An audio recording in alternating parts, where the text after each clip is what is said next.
Assalamualaikum warahmatullahi wabarakatuh. Gimana nih kabar kalian semua teman-teman?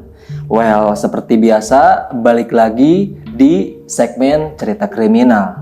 Dan sebuah kasus yang akan gue ceritain di malam ini, menurut gue pribadi, kasusnya itu benar-benar brutal guys. Nggak bisa dipikir pakai logika gitu loh. Kok bisa-bisanya ada orang atau pelaku yang melakukan pembunuhan keji kayak gini.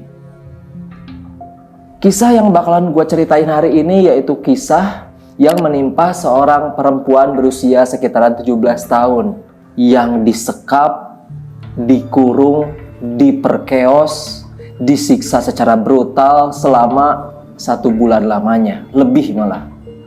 Oke, kalau misalkan kalian penasaran, mendingan kita langsung aja yuk ke ceritanya.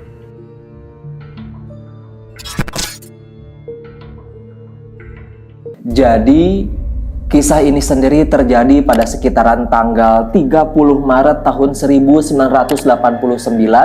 di sebuah kota bernama Koto, Jepang. Pada siang itu, warga di sana kemudian dikagetkan nih dengan penemuan jasad seorang wanita muda yang jasadnya ini udah dicor.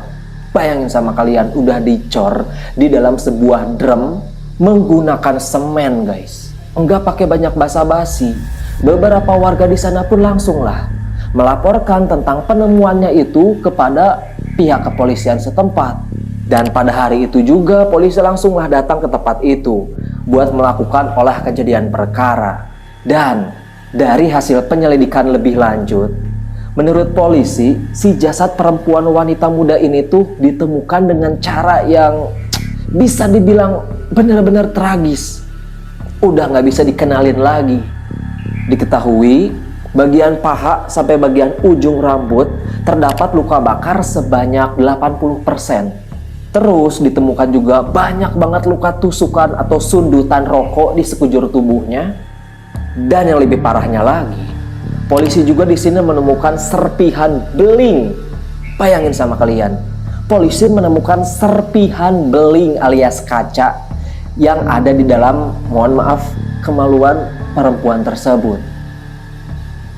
Gimana nggak sadis coba ini pelaku ya kan? Setelah itu polisi langsung nih membawa jasad tersebut ke rumah sakit terdekat guna diautopsi lebih lanjut. Dan dari hasil pemeriksaan oleh dokter forensik, akhirnya diketahui lah bahwa jasad perempuan ini bernama asli Junko Furuta. Kalian pasti udah familiar lah dengan kisah yang satu ini. Nah, sebelum kita lebih lanjut lagi masuk ke ceritanya, di sini gua mau ngejelasin sedikit nih mengenai profil dari si Junko Furuta ini.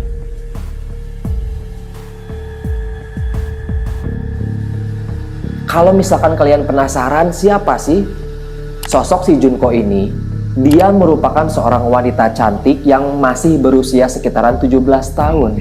Dia merupakan anak kedua alias anak tengah dari 3 bersaudara.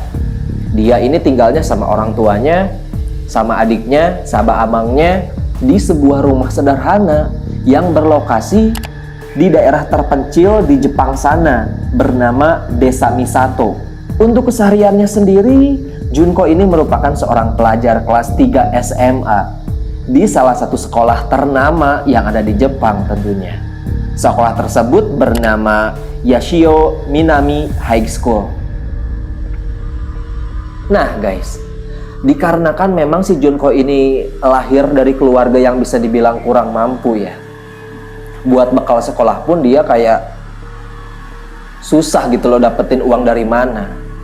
Sampai pada akhirnya untuk memenuhi kebutuhan sehari-harinya itu, Junko juga bekerja paruh waktu nih sebagai seorang karyawan di salah satu pabrik plastik gitulah. Dan selain nyambi menjadi seorang karyawan di pabrik plastik itu, si Junko juga keterima kerja di sebuah perusahaan elektronik.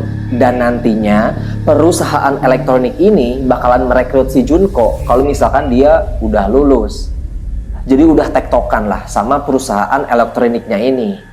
Menurut beberapa teman-temannya si Junko, Di sekolah si Junko ini dikenal sebagai seorang siswi yang benar-benar baik, cantik, periang, banyak teman, dan beberapa temannya juga sering menjuluki si Junko sebagai siswi konyol lah, karena dia sering ngelawak gitu di depan teman-temannya.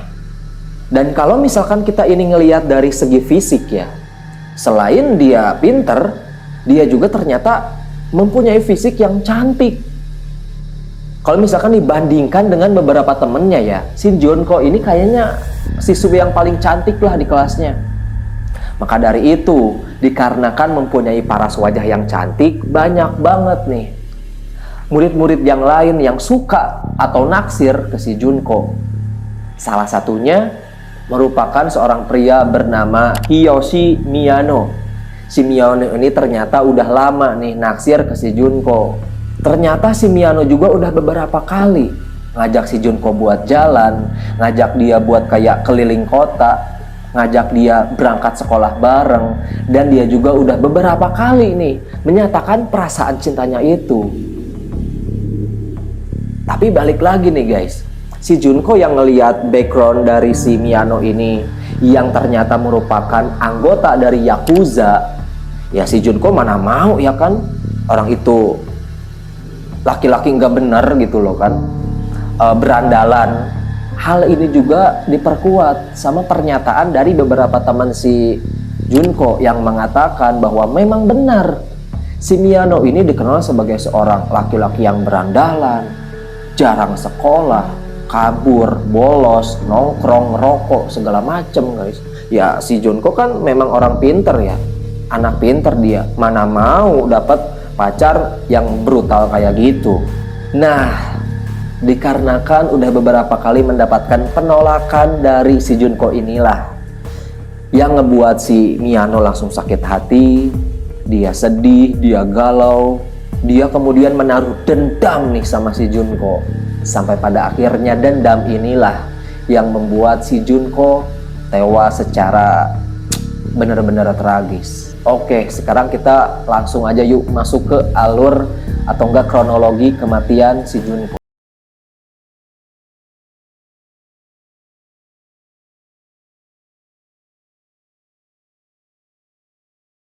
Malam di tanggal 25 November tahun 1989, si Miyano sama salah satu sahabatnya, namanya itu si Minato, mereka berdua lagi nongkrong nih sambil ngerokok-ngerokok, bercanda-bercanda di pinggir jalan. Dan memang diketahui ternyata selain nongkrong, mereka berdua ini memang lagi mencari korban baru nih buat dia rampok atau enggak dia begal. Lagi ngerokok-ngerokok sambil ngobrol gitu kan. Pada kurang lebih jam setengah malam, baliklah si Junko yang pada kala itu lagi bawa sepeda. Karena memang kebetulan si Junko ini baru pulang dari tempat kerja paruh waktunya itu. Awalnya biasa aja nih guys, Junko ngayuh sepedanya aja dia. Dan gak lama kemudian si Miyano sama si Minato ngeliat nih, wah ada si Junko ngelewat. Di sini mereka berdua langsung merencanakan sesuatu. Si Miyano yang memang dari awal udah punya dendam ya kan ke si Junko, dia langsung lah membuat dengan cara pura-pura nolong si Junko. Terus si Junko ini pura-puranya dijailin sama si Minato. Jadi kayak gini, si Junko kan lewat, terus si Miyano minta ke si Minato, Minato kamu jailin gih si Junko, nanti kalau misalkan udah dijailin, aku pura-pura dateng, terus aku pura-pura nyelamatin dia, kayak gitulah intinya. Ya udahlah, akhirnya hal ini pun disetujui sama si Minato. Pas lagi si Junko ini lagi bawa sepeda, tet aja. Nggak lama kemudian bener nih, datang si Minato. Dia langsung ngejegat si Junko. Di situ si Minato langsung nendang-nendang sepedanya si Junko dan kayak narik-narik bagian tasnya gitu loh. Nah, bak pahlawan kesiangan, si Miyano datang lah dari situ. Dia di situ pura-pura nyelamatin si Junko. Lu mau ngapain?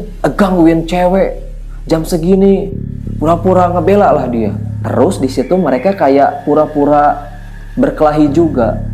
Hal ini tentunya ngebuat si Junko langsung nggak enak gitu kan sama si Miyano. Dan si Miyano udahnya pura-pura ngehajar si Minato. Si Minato kan pergi nih. Nah si Miyano langsung lah ngajak si Junko. Junko, kamu kalau misalkan malam-malam pulang kayak gini jangan sendirian ya. Kamu mendingan aku anterin aja. Di situ dia langsung ngajak si Junko buat pergi bareng aja, buat pulang bareng. Dan dikarenakan memang si Junko ini karena takut ya kan, takutnya di depan nanti ada orang yang ngejegat lagi. Akhirnya ya udah, si Junko pun memutuskan buat pulang bareng sama si Miyano pakai mobil dia, yang kemudian sepedanya pun dimasukin ke dalam mobil dia. Tapi nih guys, bukannya dianterin ke rumahnya, si Miyano ini malah ngebawa si Junko ke sebuah gedung kosong. Di situ dia lagi-lagi mengutarakan perasaannya. Junko, sebenarnya aku kan udah lama loh sayang sama kamu, cinta sama kamu. Please kasih kesempatan buat aku gitu loh, supaya aku bisa menjadi pendamping kamu katanya. Tapi ya karena si Junko nggak ada punya perasaan sama sekali ya, perasaan cinta itu pun langsung ditolak mentah-mentah sama si Junko. Oh, maaf ya, aku memang, dia alasannya lagi sibuk sekolah lah. Udahnya menerima penolakan tersebut, si Miyano langsung ngamuk di situ, langsung naik pitam dia.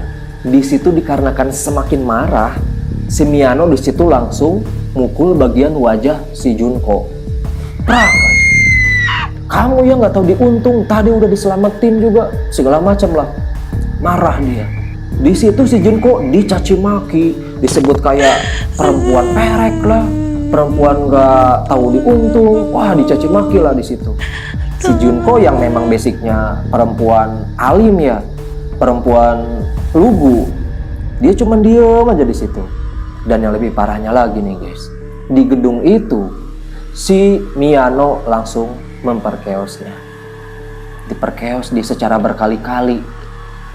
Nggak puas sampai situ, si Miyano langsung nyulik si Junko. Dia mengancam si Junko kalau misalkan si Junko ini nggak mau ikut dengan dirinya, dia bakalan membunuh si Junko. Ya, menerima ancaman kayak gitu karena takut, si Junko pun langsung lah menerima ajakan tersebut. Nah guys, udahnya disiksa di gedung tadi, kemudian si Miyano langsung ngebawa lah si Junko menuju ke sebuah hotel, yang dimana di dalam hotel itu udah ada beberapa temennya yang lagi nunggu. Beberapa temannya itu antara lain yaitu si Minato yang tadi nendang sepedanya si Junko ya. Terus ada seorang pria bernama Jo Ogura dan satu lagi bernama Yasushi Watanabe. Beberapa menit kemudian datanglah si Miyano ke hotel tersebut. Mereka berempat di sana langsung memperkeos si Junko sebanyak beberapa kali guys. Bergiliran mereka. Bayangin sama kalian, bejat emang ini orang empat. Aduh ya Allah. Singkat cerita, kurang lebih jam 3 pagi setelah mereka ini puas, mereka berempat langsung lah ngebawa si Junko ke sebuah rumah, yang mana rumah itu merupakan base camp mereka berempat, base camp Yakuza-nya lah, yaitu terletak di rumah milik orang tuanya si Minato. Rumah tersebut berlokasi di daerah distrik Ayase di Adachi, Jepang. Pas di hotel, sebenarnya si Junko sempat nggak mau nih dibawa ke rumah itu karena takut digimana-gimanain lagi kan. Terus dengan menggunakan mobil milik si Miyano, mereka berlima pun sampailah di tempat kediamannya si Minato. Nggak pakai banyak basa-basi, si Junko langsung dimasukin ke dalam kamarnya si Minato buat disekap selama beberapa hari ke depan. Singkat cerita, di tanggal 27 November, orang tuanya si Junko yang ngerasa khawatir karena anaknya nggak pulang-pulang ya, ditelepon nggak aktif, mencoba nanyain ke beberapa temannya, nggak ada yang tahu. Terus orang tuanya juga udah sempet nih pernah nanyain keberadaan si Junko ke salah satu teman kerjanya gitu, tapi tetap aja teman kerjanya sama sekali nggak tahu keberadaan si Junko ini di mana. Sampai pada akhirnya keluarganya ini pun memutuskan buat melaporkan mengenai hilangnya si Junko ke pihak kepolisian setempat. Tapi nih guys, untuk mencegah pemburuan dari pihak kepolisian, mereka berempat langsung maksa si Junko buat telepon ibunya di rumah dan bilang kalau misalkan dia lagi baik-baik aja, cuman pengen waktu sendirian aja. Dipaksa kayak gitu. Ya udahlah, si Junko di situ langsung telepon ibunya, "Bu, aku lagi pengen sendirian dulu ya. Aku ini lagi nginep di rumah salah satu temanku. Udah, ibu gak usah khawatir. Aku di sini baik-baik aja kok." Nah, mendengar perkataan dari anaknya ini, akhirnya ibunya pun langsung lah mencabut laporan tentang mengenai hilang anaknya itu. Langsung dicabut dan nggak diselidiki lebih lanjut lagi. Sebenarnya nih guys, pas si Junko ini dikurung di kamarnya si Minato, sebenarnya orang tuanya si Minato udah ngerasa ada yang nggak beres nih, udah ngerasa curiga dia. Kok itu cewek nggak pulang-pulang ke rumahnya gitu kan? Nggak pernah keluar kamar juga, ada apa? Bahkan orang tuanya juga di sini sempet nanya ke si Minato, "Dek, itu siapa ya? Kok dia nggak pernah pulang-pulang? Kok dia dikurung di kamar terus?" Terus kata si Minato, dia bilang, "Oh nggak apa-apa kok bu, itu mah pacar aku, dia memang agak pemalu," kata si Minato. Dan dikarenakan orang tuanya ini tahu ya kalau misalkan anaknya ini merupakan anggota Yakuza, mereka sama sekali nggak bisa berbuat apa-apa, udah pasrah aja dan nggak pernah ngurusin kehidupan anaknya juga, karena mereka tahu kehidupan pribadi anaknya ini kayak gimana, brutalnya kayak gimana, badungnya kayak gimana, udah tahu mereka. Nah nih guys, kasihan ya kan, orang tuanya sekarang udah nggak bisa nyari si Junko lagi, terus orang tuanya si Minato juga udah nggak bisa berbuat apa-apa lagi. Dari sinilah penyiksaan demi penyiksaan dialamin sama si Junko selama 44 hari di dalam kamar itu. Sumpah sih merinding beneran. Sebenarnya gue males sih bahas kasus ini, tapi ya Allah, kasihan gitu loh. Kok bisa-bisanya ada orang sejahat ini? Padahal ini korbannya cewek loh. Sebenarnya gue nggak mau loh bahas kasus ini, tapi kayak menarik aja gitu. Kasusnya seru. Nah guys, di minggu-minggu pertama, si Junko ini diperkeos oleh lebih dari 20 orang. Bayangin sama kalian.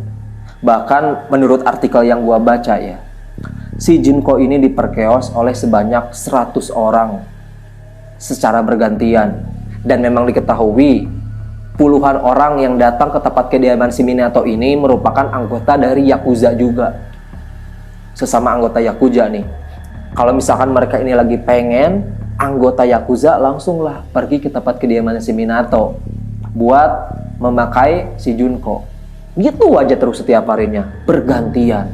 Dan yang lebih parahnya lagi, si Junko di sini setiap hari nggak pernah dipakein baju sehelai pun, kayak dibiarin telanjang gitu aja. Nggak pakai celana, nggak pakai baju. Ya Allah, kasihan. Nggak pakai apa-apa dia setiap hari. Dan yang lebih gilanya lagi, setiap hari ini tuh bagian tangan si Junko diikat, kakinya diikat, telanjang pula. Di minggu kedua, bukan hanya pemerkosaan aja yang mereka lakukan, melainkan pemerkosaan dengan cara menyiksanya. Kalian tahu si Junko ini disiksa kayak gimana? Dia di situ disiksa dengan cara menusukkan, aduh ya Allah, menusukkan tusuk sate yang panas, udah mereka panggang nih tusuk satenya, mereka masukkan ke dalam bagian, mohon maaf, bagian bawahnya. Sampai di sini si Junko teriak kesakitan. Selain memasukkan tusuk sate, mereka juga menyiksa si Junko menggunakan gunting, palu. Terus kan mereka ini pemabuk ya. Nah, beberapa botol minuman yang bekas mereka minum nih, kemudian mereka panaskan, dan botol minuman tersebut mereka pecahin, dan pecahan botol itu mereka masukin ke dalam, mohon maaf, bagian anusnya. Ya Allah, brutal pokoknya guys. Dan kejadian ini tuh secara berkali-kali dilakukan oleh mereka berempat. Ditusuk pakai botol pecah, ditusuk pakai tusukan sate, pakai gunting. Mereka juga di sini bahkan sampai ngebakar bagian tubuhnya si Junko pakai korek api, kayak perlahan-lahan gitu loh. Mulai dari bagian pahanya dulu, seret aja, ke bagian perutnya, sampai luka bakarnya itu udah bener-bener parah. Dan yang lebih brutalnya lagi, di minggu ketiga, si Junko di sini sama sekali nggak dikasih makan. Dia cuman kayak dikasih makan kecoa dan dikasih minum sama air seninya sendiri. Bayangin sama kalian betapa pedihnya, betapa nggak ada otaknya mereka berempat, betapa sedihnya si Junko ya pada kala itu. Dan kalau misalkan si Junko ini lapar, mereka berempat cuman ngasih makanan-makanan bekas yang udah basi, roti yang udah bener-bener kadaluarsa. Mereka juga ngasih makanan kecoa. Dan kalau misalkan si Junko haus, dia dipaksa supaya minum air seninya sendiri. Gila. Nah guys, selain mereka berempat yang melakukan kejadian keji ini kepada si Junko, ternyata ada juga nih 2 orang anggota Yakuza yang lainnya bernama Tatseo Nakamura dan seorang pria bernama Koichi Tara, yang memang diketahui mereka berdua juga ikut menghabisi si Junko. Nah, pada suatu hari, si Koichi ini udahnya dia menyiksa dan memperkeos si Junko ya.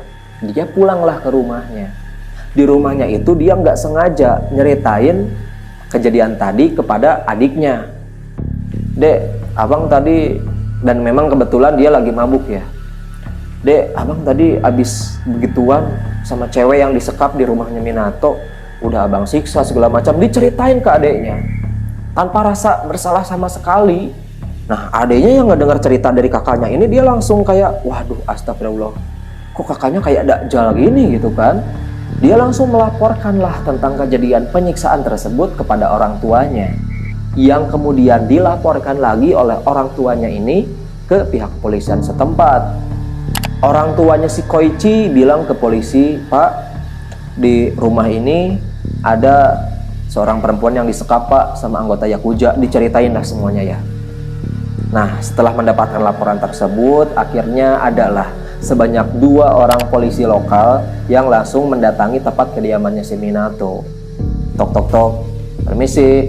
Tok tok tok, permisi. Dan menurut kedua polisi ini, di dalam rumah tersebut diketahui ternyata nggak ada siapa-siapa. Kata 2 orang polisi ini. Mereka juga mengatakan bahwa sudah memeriksa segala ruangan, tapi tidak menemukan Junko sama sekali. Jadi kedua polisi ini menganggap bahwa laporan yang telah diberikan merupakan laporan palsu. Ya udahlah, akhirnya pencarian terhadap si Junko pun langsung dihentikan begitu aja. Ini menurut gua pribadi, polisinya pun benar-benar geblek sih. Nggak di sini, nggak di sini, nggak di sana ya, kayak gitu aja. Nah guys, pada suatu hari ternyata si Junko juga sempat berhasil kabur nih. Dan pas lagi kabur itu, dia kemudian nelepon orang tuanya menggunakan telepon yang ada di pinggir jalan. Nah tapi nih guys, aksinya itu ketahuan sama si Miyano. Dan memang pada kala itu si Miyano nggak sengaja nih lagi berkunjung ke tempat kediamannya si Minato pada sekitar jam 12:30 malam lah. Dan nggak sengaja ngelihat si Junko, oh ternyata malah kabur gitu kan. Dia lagi nelepon, nggak pakai banyak basa-basi. Si Miyano pun langsung ngebawa si Junko lagi, terus dimasukin ke dalam kamar itu lagi. Kasihan lah dia. Nah, setelah mengetahui bahwa korbannya ini kabur ya, mereka berempat sepakat nih buat menghukum si Junko secara brutal dan lebih brutal dari penyiksaan-penyiksaan sebelumnya. Bayangin sama kalian, penyiksaan sebelumnya pun udah benar-benar gila ya. Dan sekarang mereka memutuskan buat menyiksa si Junko lebih ekstrim lagi. Pada pagi harinya, setelah si Junko ini pas malam kabur ya, pas paginya itu, si Miyano langsung memasukkan botol panas bekas bir, dia masukkan ke dalam bagian anunya si Junko. Dan yang lebih parahnya lagi, hal tersebut ngebuat bagian bawahnya si Junko ini langsung pendarahan hebat. Pendarahan, bayangin sama kalian. Dikarenakan pendarahan itulah membuat si Junko langsung kejang-kejang. Kayak gak bisa nafas dia. Sampai-sampai nih ya guys, pas dalam kondisi seperti itu, si Junko bilang, "Bang, udahlah, kalian mendingan bunuh aku aja daripada kalian menyiksa aku dan membunuh aku secara perlahan-lahan kayak gini." Dia sampai bilang kayak gitu guys. Tapi karena mereka berempat nggak punya empati sama sekali ya, nggak tahu ini hatinya terbuat dari apa, setan ini mereka berempat. Setelah si Junko ini mengalami pendarahan seperti itu, dia langsung ditarik, digotong, terus dia dibiarin berdiri di atas balkon. Dan memang kebetulan pada hari itu cuaca lagi dingin banget, lagi musim salju. Si Junko dibiarin berdiri tanpa pakai pakaian sehelai pun di atas balkon itu sampai dia kedinginan parah. Dengan kondisi bagian itunya masih pendarahan. Enggak sampai situ, mereka berempat langsung ngegotong tubuhnya si Junko dan dia langsung dimasukkan ke dalam kulkas selama 4 jam. Ya Allah, ya Robi, ini orang gila banget. Dan yang lebih parahnya lagi nih guys, karena si Junko udah mendapatkan penyiksaan-penyiksaan ekstrim kayak gitu ya, dia sampai bagian kantong kemih dia ini langsung pecah. Bahkan bagian ususnya pun langsung kehilangan fungsi. Dan akhirnya dia sampai bisa buang air kecil dan buang air besar keluar dengan sendirinya gitu. Bayangin sama kalian, si bagian ususnya itu udah nggak bisa berfungsi. Si Junko kalau misalkan dia mau pipis, dia selalu pipis begitu aja. Kalau misalkan mau BAB begitu aja, karena bagian ususnya udah nggak berfungsi guys. Dikarenakan Junko sudah kehilangan fungsi organ dalamnya, semakin lama dia tidak bisa bernapas karena gumpalan darah di hidungnya, yang pada kala itu memang sudah nggak bisa mencerna makanan juga. Bahkan Junko sudah berhenti buang air kecil setelah sekitar 30 hari. Ngelihat kondisi si Junko yang udah mengenaskan seperti itu, mereka berempat langsung kehilangan nafsu lah buat memakai dia lagi. Akhirnya di situ mereka berempat memutuskan buat menculik salah seorang wanita lain. Tujuannya yaitu tadi buat memperkeos wanita tersebut. Dan bener aja, wanita itu kemudian dibawa ke kamarnya si Minato. Di situ si perempuan yang tadi diculik ini ya diperkeos juga bareng-bareng sama mereka berempat secara bergantian di hadapannya si Junko. Dan setelah mereka berempat udah puas memperkeos si perempuan ini langsung dibuang begitu aja di pinggir jalan.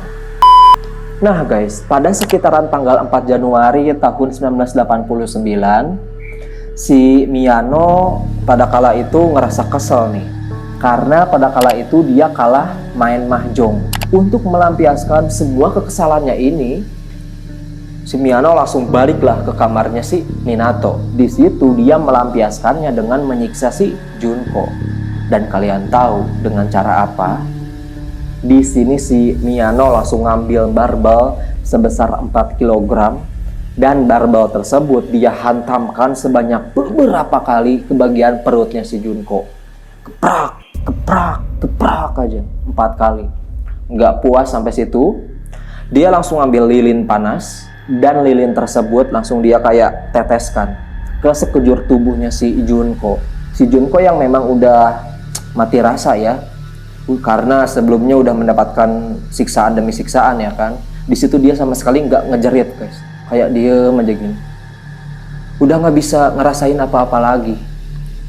Dan yang lebih parahnya lagi, si Miyano ini juga sampai netesin tetesan lilin itu ke bagian mata kanannya si Junko. Tetesin aja, tetesin sampai matanya itu kayak mau keluar. Selain si Miyano, mereka bertiga juga nih temennya langsung ikut nyiksa juga.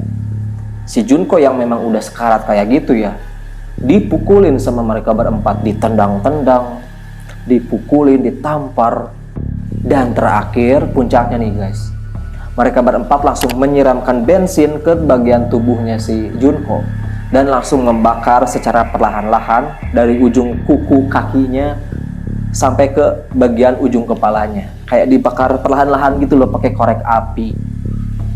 Ya Allah, kasihanlah dia. Sampai pada akhirnya Junko pun langsung meninggal dunia di tempat. Nah, ngelihat kondisi si Junko yang udah tewas kayak gini, mereka berempat langsung ngebawa si Junko dengan cara membungkus bagian jasadnya ini menggunakan selimut. Dia masukkanlah ke dalam mobil travel gitu. Mereka kemudian berkendara ke sebuah daerah bernama Koto di Tokyo. Dan di sana jasad si Junko langsung dimasukkan ke dalam sebuah drum.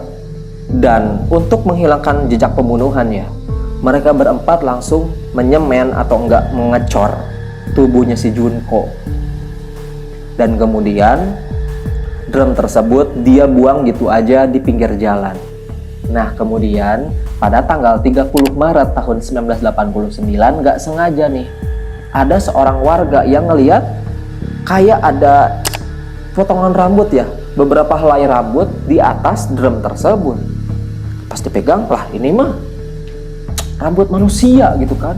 Ya udahlah, akhirnya warga itu pun langsung meminta tolong kepada warga yang lain dan kemudian melaporkannya kepada pihak kepolisian setempat. Dan setelah dilakukannya penyelidikan lebih lanjut, dilakukannya olah TKP, di situ polisi menemukan sidik jari dari salah satu pelaku tersebut, yaitu sidik jarinya milik si Jo Ogura. Keesokan harinya si Jo Ogura langsung ditangkaplah dan dibawa ke kantor polisi, diinterogasi dia.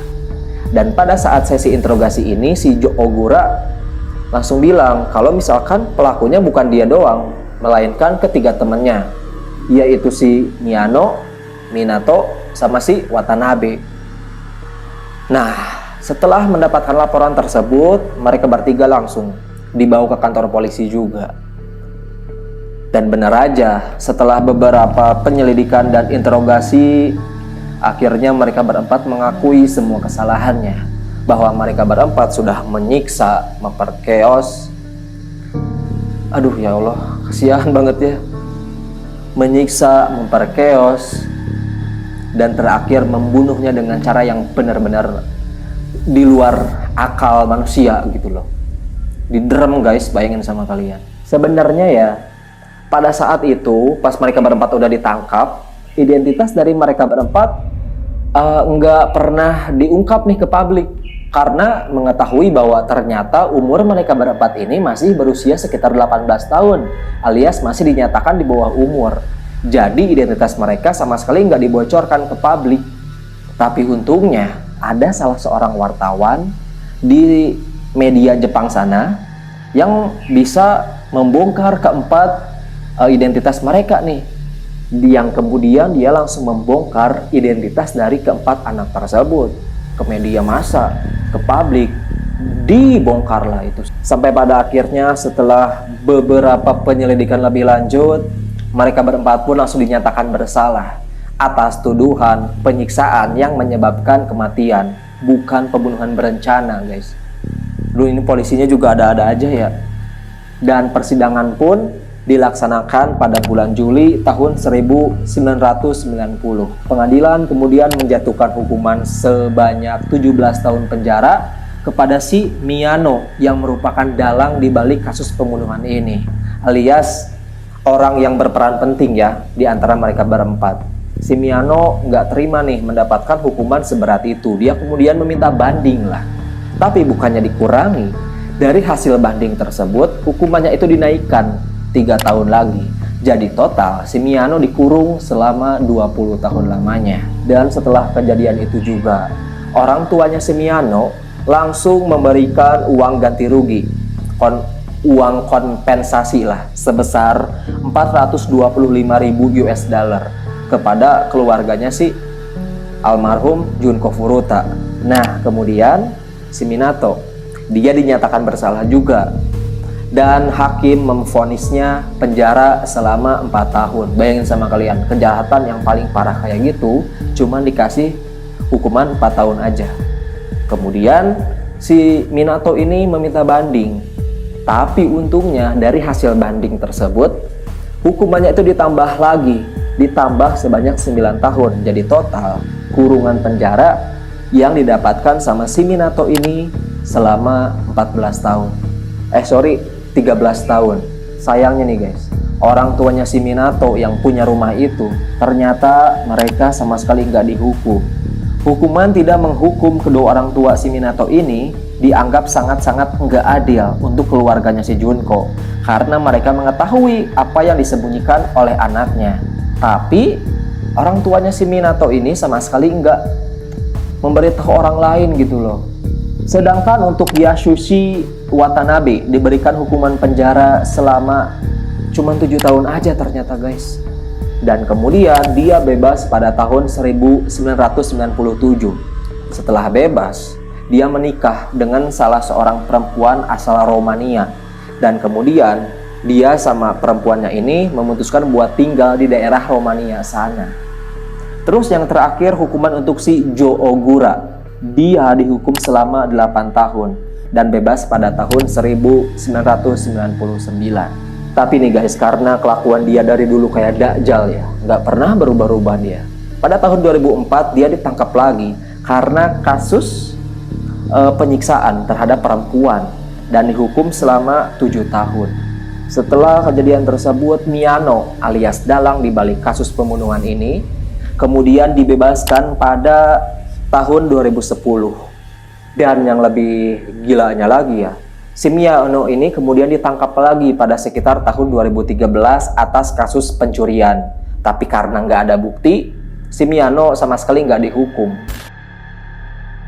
So itu deh guys, sebuah cerita di malam ini. Gimana nih menurut pendapat kalian semua?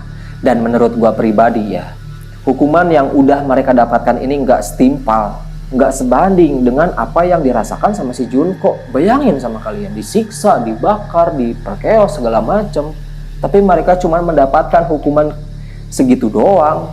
Dan balik lagi, keluarga si Junko pun sama sekali nggak bisa berbuat apa-apa. Mengingat keempat remaja yang sudah membunuh anaknya ini ternyata lahir dari keluarga yang bisa dibilang mampu guys. Punya uang lah mereka. Dan keluarganya si Junko pun yakin banget bahwa keempat remaja ini, orang tuanya ya, sudah menyogok pihak kepolisian atau enggak menyogok hakim buat meringankan hukumannya tersebut. Yang jelas pesan dari kasus ini intinya kalian selalu berhati-hati ya, harus selalu berhati-hati dimanapun kalian berada. Stay safe buat kalian semua. Dan kalau misalkan kalian ketemu sama orang yang kayak gini, intinya harus selalu hati-hatilah. Hati-hati mulu dari tadi ya, intinya kayak gitulah. Oke lah, itu dia sedikit cerita di malam ini. Seperti biasa, kalau misalkan kalian suka, boleh banget buat minta like-nya. Jangan lupa juga subscribe aja. Jangan lupa juga nyalain notifikasinya, karena kedepannya bakalan banyak banget cerita-cerita menarik yang bakalan gua bahas. So, sekian dari gua. Wassalamualaikum warahmatullahi wabarakatuh.